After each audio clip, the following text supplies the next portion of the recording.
Okay, hi everyone. This is Alan Kennedy of Oxford Business Leaders talking to Harry Goodman, who's an IT specialist. I do love Harry's simple approach to IT. He's the equivalent to IT of what the sun is to newspaper editing.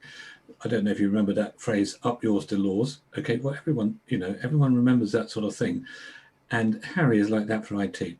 So Harry is going to talk to us today about a story he told me a long time ago about a lady called Sybil and a GDPR officer. So, Harry, could you just tell me about Sybil? Sure. Yeah, some years ago we had a client who had a fleet of brick-like laptops for people to be taking home every night to be working from home and at weekends.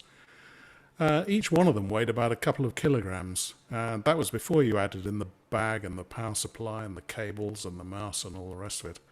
And all of the users, and in particular the aforementioned Sybil, hated all this. She hated lugging it around on the tube every night, and then when she got home she'd have to unpack the thing, dig it out of the bag, grovel on the floor to plug it all in, and then connect to the VPN and work remotely on it, opening her files down a very slow internet connection. Okay. And at that time, the office... Yeah, Sybil sounds like a bit of a nightmare. Was she really a nightmare?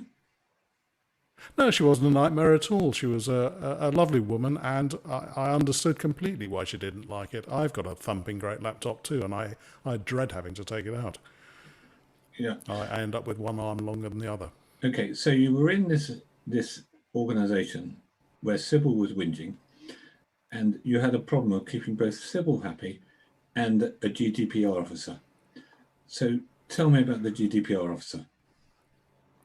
Yeah, the GDPR officer, who was responsible for compliance generally, was extremely concerned, and quite rightly concerned, about enormous amounts of company data being stored on the laptops and potentially getting lost, left on a tube, left in a taxi, stolen, left in a hotel room. She was very concerned about that, and she was right to be. It would have been much better if they had a system where the data didn't leave the building. Okay, so the other person in the triangle was presumably their head of IT. You were called in to try and help Sybil and the GDPR officer. How did the head of IT feel about this?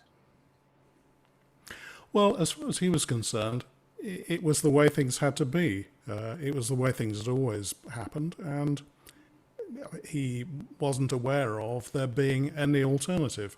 And up until that time, there hadn't been really much of an alternative. So didn't he but something new appeared on the market. Yeah, didn't he feel quite threatened by your arrival? Well, I don't think he did. I like to think that he didn't. We had an open and honest relationship. It was not one which involved me lording it over him or telling him he was wrong. Or we used to have discussions about what new things in the marketplace were. He was happy and open to that, and we were lucky that we were keeping our eyes peeled to make sure that we knew about those things. So actually, you made him seem quite good because he was coming up with ideas for his CEO that made it look like he was state of the art, even though he was only really picking your brains. Is that correct? That's exactly right. And I used to pick his too. All of our discussions were exactly that, discussions about how things could be done. So what was the outcome? Now, okay, Harry, I'm going to give you permission to be a little bit technical here because I know it's difficult to not get technical if you're in IT. So what did you do that kept Sybil happy?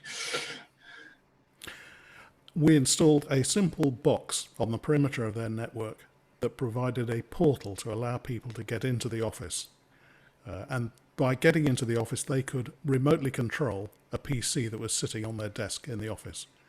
So they no longer had to operate remotely using a Windows laptop and download all the files over their VPN connection, etc.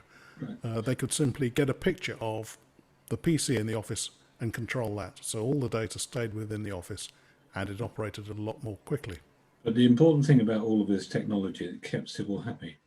So, and the GDPR officer and the chief information officer and even the grumpy CEO. So everyone was happy. Well, since then, technology has moved on quite a bit. And just recently with COVID, there's been another rush of people being worried, particularly GDPR officers, about what's the latest state of the art for controlling GDPR type situations and avoiding laptop meltdown, I would call it. Well, in many ways, the basic principle remains the same, which is that it's far better not to work on the device that you're sitting in front of locally at home. It's much better if the device that you're working on is somewhere else, either in the office or maybe in the cloud.